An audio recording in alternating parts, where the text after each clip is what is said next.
Sobre lo que me ocurrió ayer, porque sé que muchos están preocupados. Quiero compartirles los hechos y cuál es mi interpretación de los mismos.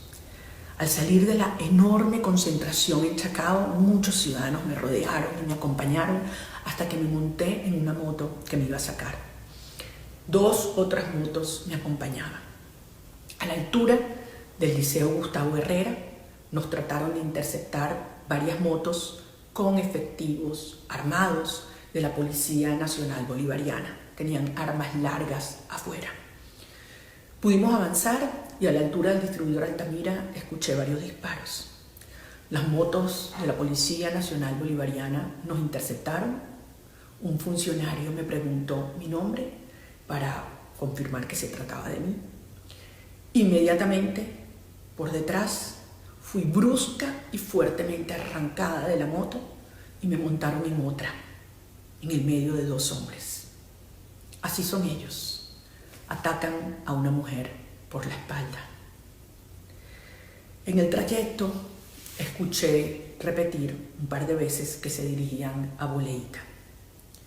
Después de llegar cerca de esa zona, repentinamente se pararon y me dijeron que tenían la orden de que me fuera. Para poder hacerlo me pidieron que grabara un video como una fe de vida. Me tomó varias horas poder alejarme de la zona y resguardarme nuevamente. Fue entonces cuando me enteré que el conductor de una de las motos que me acompañaba a la salida de la manifestación le habían herido en una pierna de bala cuando los efectivos de la Policía Nacional Bolivariana nos dispararon. También se lo llevaron preso. Yo estoy bien ahora, aunque tengo fuertes dolores y contusiones en algunas partes de mi cuerpo. Es evidente que lo que me pasó ayer demuestra las profundas contradicciones que hay dentro del régimen. Como comandante en jefe, ordeno al alto mando militar desconocer órdenes ilegales que le sean dadas por quienes confiscan el poder y preparen mis condiciones de seguridad para asumir el cargo de presidente de la República que me confió la soberanía popular. Los soldados de nuestra Fuerza Armada Nacional son parte del mismo pueblo y al que le deben obediencia a través de mí. Pues hoy soy presidente electo de la República Bolivariana de Venezuela y gracias a una mayoría de votos expresados en las urnas. Y a los cuerpos militares y policiales les ordeno el cese de la represión. A las instituciones nacionales les digo, por la paz de la República deben desconocer al régimen ilegítimo que ha pretendido confiscar nuevamente el poder. En sus manos está la institucionalidad de la nación que abraza a ustedes mismos y a sus familias.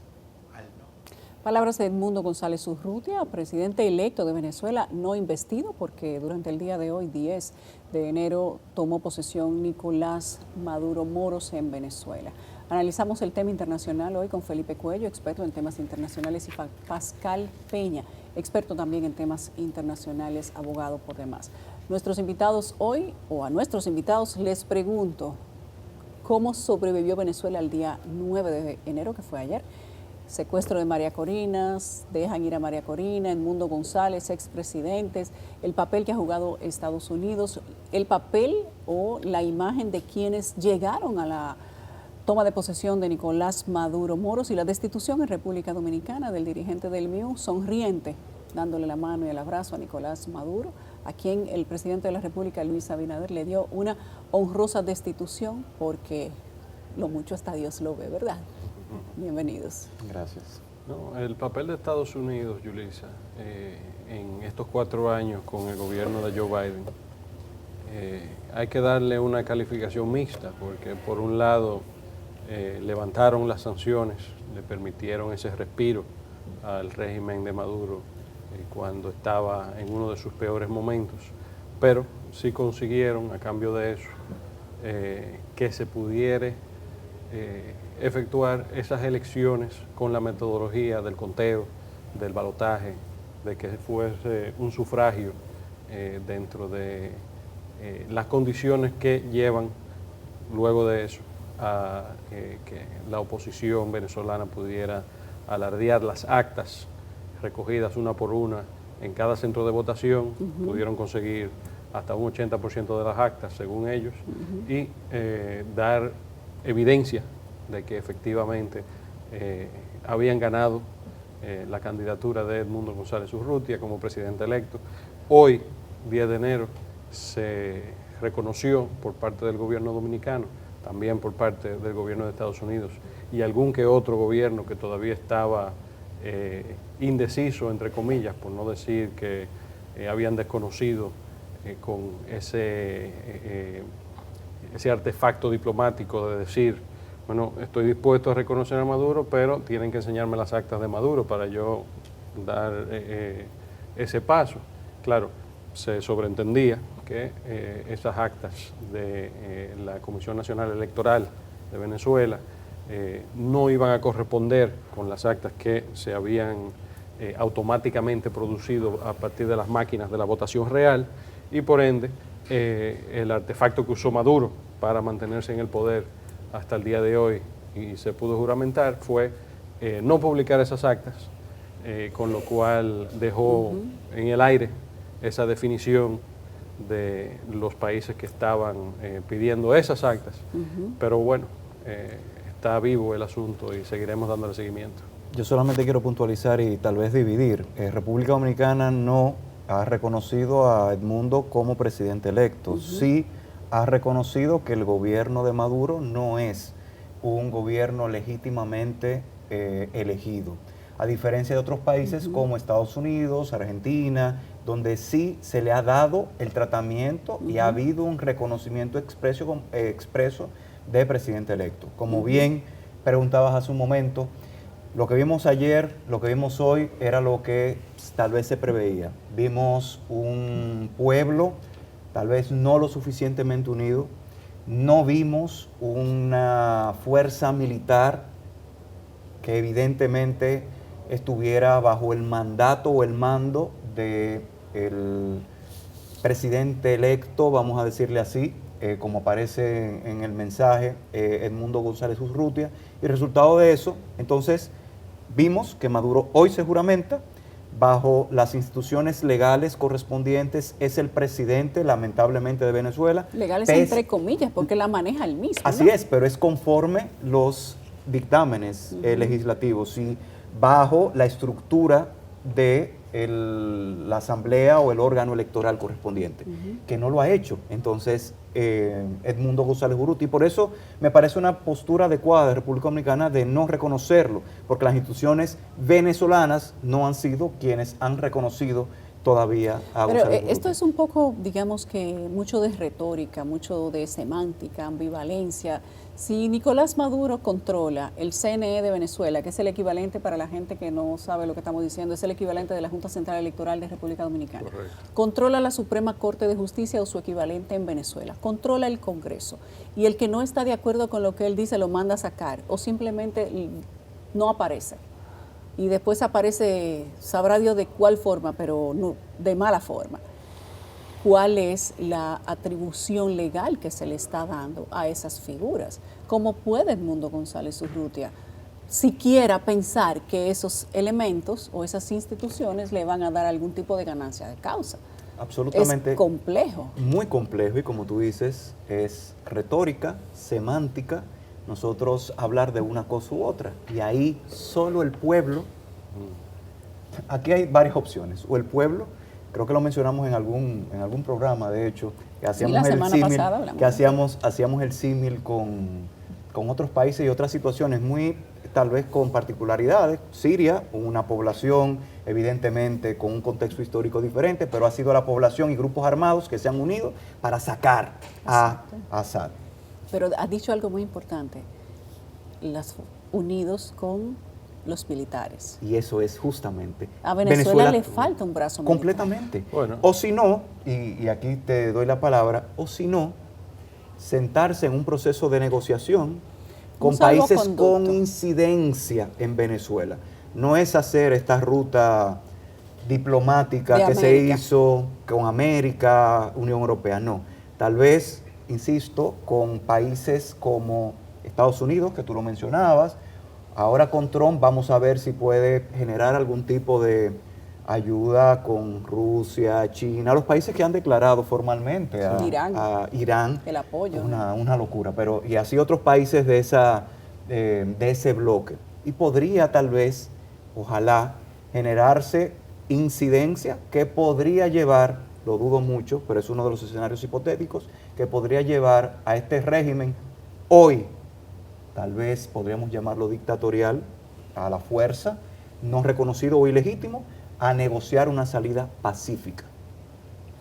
Bueno, no hay que ver si se puede mantener la paz. El rol precisamente de un Estado de Derecho, un Estado de legalidad, que se ampara primero en una Constitución y a partir de ahí en unas elecciones, dando legítimamente el poder a uno u otro candidato que haya sido sufragiado, es precisamente poder acatar ese sistema legal que representa y que actúa adentro de él. Lamentablemente, la situación en la que está Venezuela ahora mismo es la de desconocer, como está desconociendo, por ejemplo, algún que otro gobierno, la legitimidad de ese régimen que se mantiene en el poder, pero ilegítimamente, precisamente. Esa es la pregunta. ¿Quién es el soberano legítimo de Venezuela? Comenzando con el pueblo, parado en su constitución, y el candidato que eligió.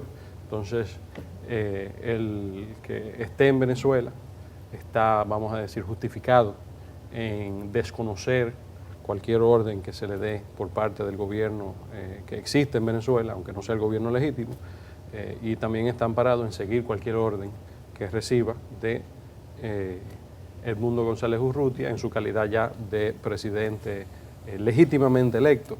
Ahora, Pero la legitimidad, ¿quién se la da? La legitimidad A se la da el González pueblo Urrutia. soberano a través de las urnas. ¿O el reconocimiento de los presidentes de América? Bueno, Porque los soberanos son los eso lo únicos que vimos pueden antes. reconocerse entre ellos, efectivamente. Para uno ser rey, primero te tiene que reconocer el Papa y después los otros reyes. Pero los soberanos en países democráticos, en las repúblicas como la nuestra, se reconocen también entre ellos, dependiendo de cómo se hayan llevado esos procesos electorales y efectivamente aquí tenemos un muy buen caso de estudio para eso, sacando lo académico. En la práctica estamos hablando precisamente de los militares venezolanos, quienes tienen también un mandato constitucional de hacer que se cumpla la Constitución venezolana y las leyes de ese país, que quieran seguir siguiendo órdenes o no de el presidente usurpador. Yo no tengo problema con decirle el dictador Nicolás Maduro, pero el presidente usurpador Nicolás Maduro ya es una decisión personal que ellos tendrían que consultar con su propia conciencia y con Dios. Pero eso es semántica también. A partir de la investidura del día de hoy de Nicolás Maduro, con una situación de crisis política internacional, unas actas que valoran en más de un 86% a Edmundo González Urrutia, actas que no se ha logrado ni la comunidad internacional ha convencido a Nicolás Maduro de que publique, y estas denuncias repetitivas de robo o usurpación de funciones. ¿Cómo se ve esto desde afuera y cómo cambia esto la posición o la imagen de Venezuela para el mundo? ¿Sigue Nicolás Maduro llamándose el presidente de Venezuela o a partir de este momento se le empieza a llamar dictador? Es interesante que en la región, incluso regímenes, gobiernos legítimamente electos, como por ejemplo Petro en Colombia, como por ejemplo Lula da Silva en Brasil, sí se hayan definido, digamos que más neutramente, aunque Petro se definió un poco más. Y Boric dijo, desde la izquierda, en Chile, le claro. digo a Nicolás Maduro que eso es una dictadura. Claro. Pero fíjate que China, Moscú, Teherán, inmediatamente reconocieron al otro día de las elecciones, sin preguntar mucho, no le interesaba. Son la base de apoyo de Venezuela. Que son la base de apoyo, pero eso está teniendo consecuencias para ellos De la misma manera que los países europeos, a raíz de la guerra de Ucrania, viendo que China estaba ayudando a los rusos, dijeron, bueno, no podemos ser tan amiguitos como éramos antes porque tú estás ayudando a mi enemigo. Pues algo similar está pasando con la situación venezolana, que los países en Hispanoamérica, quienes tenían tal vez más esperanza de acercarse con Pekín, están diciendo, bueno, si va a ser así, pues tal vez no. Mira, yo confieso que a mí no me queda claro si va a haber algún tipo de afectación. Hoy siento que las cosas van a continuar como han estado hasta el momento, en varios sentidos. La relación entre los estados circundantes y estas grandes potencias, donde se ha claramente establecido que no hay legitimidad en las actuaciones que ha estado realizando Maduro, no solo para este nuevo gobierno, sino incluso desde el 2018 cuando obtuvo esa reelección. Pero al mismo tiempo, esa relación comercial, económica entre algunos estados, donde yo no dudo que en el próximo año, los próximos 2 años, se restablezcan, porque hay una realidad práctica, la realpolitik. Esto no es solamente un tema de, y a mí me gusta mucho que has utilizado el término legitimidad. Una cosa es legalidad y otra es legitimidad. Legalidad lo que establecen los textos, la legitimidad y es otra cosa, lo que va detrás de ello, lo que se construye a través de los principios y valores, el raciocinio que hace que entiendas que algo no está bien aún esté por escrito. Entonces pasa, y por eso hablaba ahorita del tema de la semántica, vemos un gobierno que ha sido legalmente reconocido por los órganos, pero legítimamente invalidado por un pueblo y una comunidad internacional que, como muy bien tú decías, sin embargo, para ser objetivos, no es la comunidad internacional la que tiene que definir los órdenes, las decisiones de un Estado. De hecho, eso se establece en la Carta de Naciones Unidas, se establece en la Carta de la OEA. Tú puedes involucrarte como organismo internacional en lo que ese tratado internacional constitutivo te lo permita. Por eso se solicitó a través del Consejo Permanente, que nos fue aprobado, las actas no se entregaron. Pero nosotros, otros estados distintos a Venezuela, no le pueden decir qué hacer. Entonces Venezuela en principio está actuando conforme a su autonomía cuestionable, evidentemente, pero volvemos a lo mismo. Se necesita el apoyo de una población con la fuerza militar para que las cosas cambien. Si no, no. Continuaremos. Hay una nueva reconfiguración político-ideológica con la investidura de Nicolás Maduro en este momento. Tenemos a Nicaragua, que había dicho que no se iba a presentar a la investidura de Maduro, al final llegó, pero tenía una comisión preparada de diplomáticos, políticos y legisladores para que fueran a la investidura de Nicolás Maduro. Brasil, que ha sido el aliado por excelencia, no fue el presidente Lula da Silva. Colombia, Petro, no se presentó tampoco, pero son sus aliados estratégicos y además son de la izquierda. Boric, presidente de Chile, que viene de la izquierda, dice que lo de Maduro no es izquierda, es dictadura. Y tenemos el ascenso del presidente Donald Trump este próximo día 20 en Estados Unidos, que genera la expectativa de que algo ha de reconfigurarse en el mapa del mundo a partir de cuáles son los pensamientos y la manera de obrar del presidente Donald Trump. Nada de izquierda, mucho patriotismo, mucho tema con referente al nacionalismo, todo lo contrario a los demócratas, pero demócratas entre comillas, él le llama woke. Todo lo contrario a la generación woke, dice Donald Trump. Entonces, ¿qué piensan ustedes que podemos nosotros analizar de la reconfiguración del mapa mundi que tenemos a partir de lo que está pasando en América y de lo que pasa con Estados Unidos?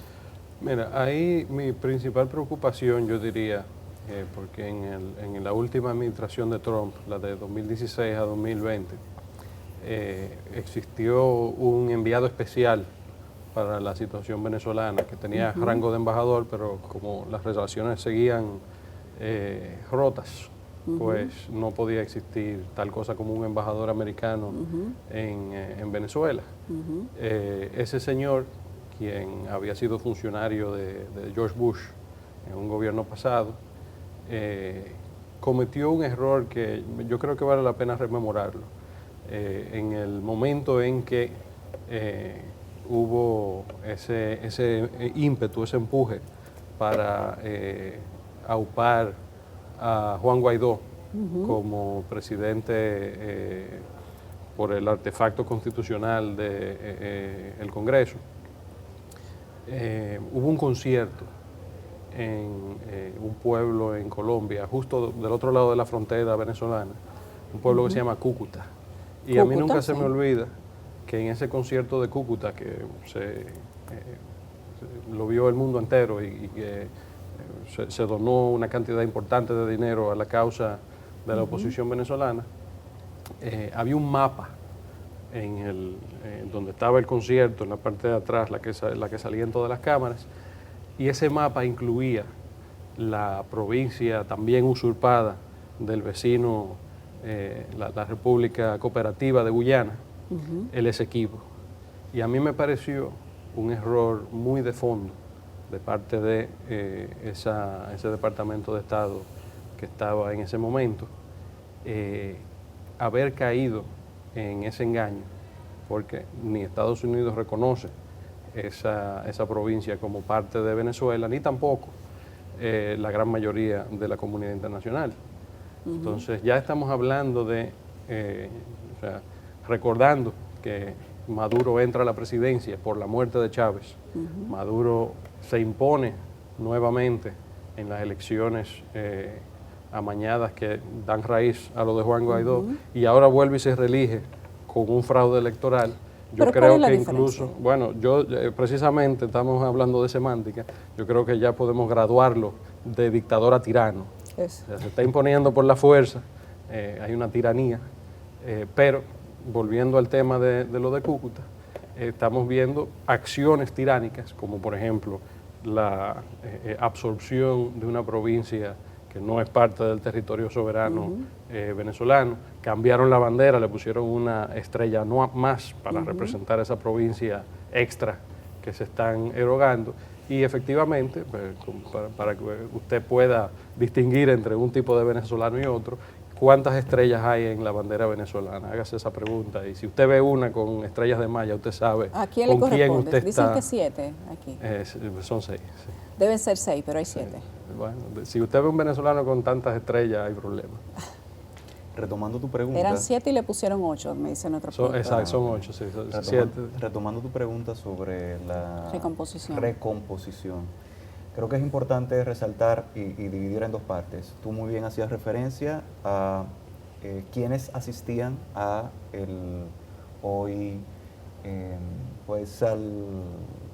la actividad, sí, para no decirle juramentación, a la actividad que se iba a realizar de bautizo, la es que ni siquiera, sí, la juntadera. Entonces, Díaz-Canel estaba confirmado, asistió, de Nicaragua, igual. La Calle no iba a ir porque creo que Evo Morales era el que iba a asistir.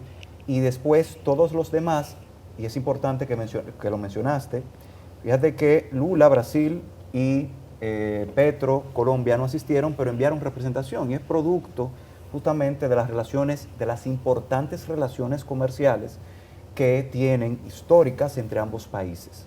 Ahora bien, Trump, Estados Unidos, ¿cuál sería la postura?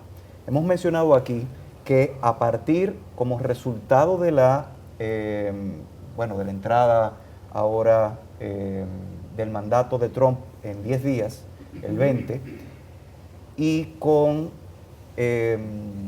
Rubio como secretario de Estado, podría mantenerse un discurso duro, fuerte, en contra de Trump.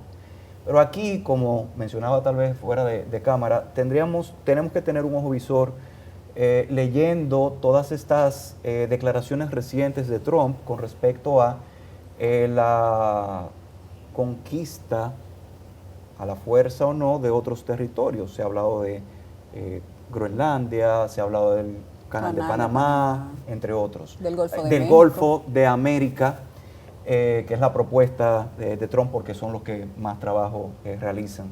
No te olvides de Canadá. Pero Canadá es la provincia número 51, es cierto que ha dicho, y que ha forzado, decía en unas declaraciones ayer Trudeau que no, pero ha forzado a la salida de Trudeau. Puede ser que Trump, y aquí es una pregunta que dejo abierta, matice un poco su discurso a partir justamente de ese nacionalismo que está tratando de explotar nuevos recursos, de buscar riquezas, de reconfigurar un poco la zona. Tenemos que ver. Y parte de eso es que noten que aún se refirió a la valiente postura de María Corina Machado ayer en la marcha, nos recibió a Edmundo González Urrutia, no hubo ningún tipo de contacto y hasta el momento ha hecho mutis, ha hecho silencio con respecto al tema. Entonces vamos a esperar. ¿Por qué? ¿Por qué? ¿Por qué se reúne Edmundo González Urrutia con Biden? Entendemos porque es el actual presidente, pero le quedan 10 días para ser presidente. Pero es muy interesante porque Biden lo ha reconocido desde siempre en este tiempo, presidente ¿Por qué no electo. lo recibió Trump? Ellos dijeron que hicieron los Claro. contactos, pero no lograron la reunión. Buena pregunta, ¿por qué no? Mira, ¿Por qué no? sí sabemos que el honorable senador por la Florida que va a ser nominado, ha sido Secretario de nominado y no creo que tenga ningún problema en que Ninguna sus pares senadores también honorables voten por su proclamación para ser secretario de Estado en el próximo gobierno, Marco Rubio. Siempre ha mantenido muy buenos contactos y con todo tipo de situaciones en lo que refiere al hemisferio occidental. No tengo ninguna duda de que el equipo de Marcos Rubio estaba arriba de eso cuando Edmundo González visitó ahora Washington. Hay que recordar también, Edmundo tiene su propia agenda, incluyó varios países en pocos días.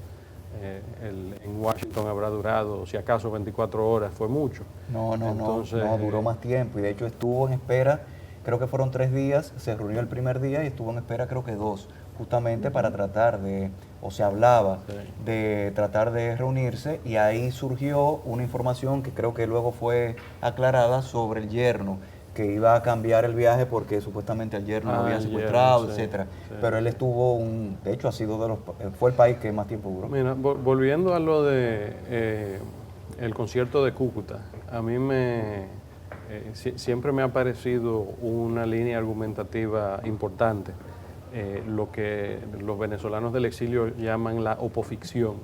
O sea, se conoce el librito de la tiranía, escrito en primera instancia por el camarada Lenin, aupada a través de, en esos años, estando Lenin vivo, una organización internacional conocida como por el Interpol, de la cual fue también miembro la Alemania nazi, y que sobrevivió a los varios cambios y fue recopilando esa metodología de opresión que usan, por ejemplo, todavía al sol de hoy en países como Cuba.